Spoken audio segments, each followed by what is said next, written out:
இளைய தளபதி விஜய் நம்ம தமிழ் சினிமால எவ்வளோ படம் நடிச்சிருக்காருங்க. நம்ம தமிழ் சினிமாவில் டாப் 1 பிளேஸ்ல இருக்கிறது தளபதி விஜய் தான்.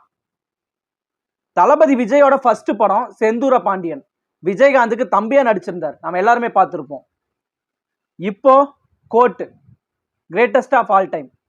வெங்கட் பிரபு அவரோட டைரக்ஷன்ல கேரளால திருவனந்தபுரம் அப்படிங்கிற ஒரு ஏரியால இப்போ வரைக்கும் நடிச்சிட்டு இருக்காரு. செந்தூர பாண்டியன்ல ஆரம்பிச்சது கோட் வரைக்கும் நின்றுட்டு இருக்கு. இடையில நிறைய சூப்பர் ஹிட் படம், கில்லி, மதுரை, திருப்பாச்சி, திருமலை, துப்பாக்கி, நிறைய படம் நடிச்சிட்டாருங்க. ஆனா விஜய்க்கு தமிழ் சினிமாவில் ஃபர்ஸ்ட் 50 கோடி வாங்கி கொடுத்த படம் கில்லி தாங்க. இந்த கில்லி படத்துல தான் 50 கோடியை தாண்டி இருக்காரு விஜய். இந்த படத்துல விஜய் ஹீரோவா நடிச்சிருந்தாரா? ஒரு கபடி பிளேயரா நடிச்சிருந்தாரு. விஜய்க்கு கதாநாயகியா த்ரிஷா நடிச்சிருந்தாங்க. ஆரம்பத்துல சரி, இந்த படத்தோட டைரக்டர் பேரு தரணி. கில்லி படத்தோட டைரக்டர் பேர் தரணிங்க. இந்த தரணி ஆரம்பத்துல விஜய ஹீரோவா போட வேண்டிய ஐடியாவே இல்ல. த்ரிஷாவை ஹீரோயினியா போற ஐடியாவே கிடையாது. இந்த கில்லி படத்துல நடிச்சிருக்க வேண்டிய ஹீரோயின் யாருன்னா, ஹீரோ விக்ரம். ஃபர்ஸ்ட் விக்ரம் தான் செலக்ட் பண்ணியிருக்காரு.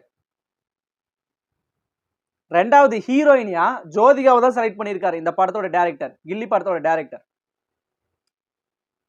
அப்போ அந்த படத்தோட டைரக்டர் விக்ரமையும் ஜோதிகாவையும் போய் பார்த்துருக்காரு. இந்த மாதிரி படம் நடிக்கணும், கில்லி அப்படிங்கிற ஒரு படம் எடுத்திருக்கேன் அப்படின்னு கேட்கும் பொழுது விக்ரமும் ஜோதிகாவும் பிஸியா இருந்துட்டாங்க, வேற படம் நடிச்சிட்டு இருந்தாங்க. அதனால அவங்க 2 பேரும் நடிக்க முடியாதுன்னு சொல்லிட்டாங்க. அதனால அந்த தரணி விஜய போய் பார்த்திருக்காரு. விஜயும் நான் நடிக்கிறேன் அப்படின்னு சொல்லிட்டாரு. த்ரிஷாவை போய் பார்த்திருக்காரு. த்ரிஷாவும் நடிக்கிறேன்னு சொல்லிட்டாங்க. இந்த கில்லி படம் சொந்தமா எடுத்ததே கிடையாது. தெலுங்கு படம். ஒக்கடு அப்படிங்கிற ஒரு படம், தெலுங்கு படம். அந்த படத்தோட ரீமேக் தான் இந்த கில்லி.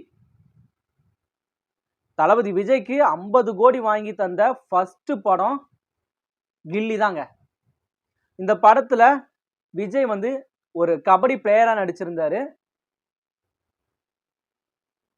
இப்போ தளபதி விஜய் தமிழக வெற்றி கழகம் அப்படிங்கிற ஒரு கட்சியை ஆரம்பிச்சிருக்காரு. 2026 சட்டமன்ற தேர்தலில் சுயேட்சையா தனியா எந்த கட்சி கூடயும் கூட்டணி இல்லாம நிக்க போறாரு.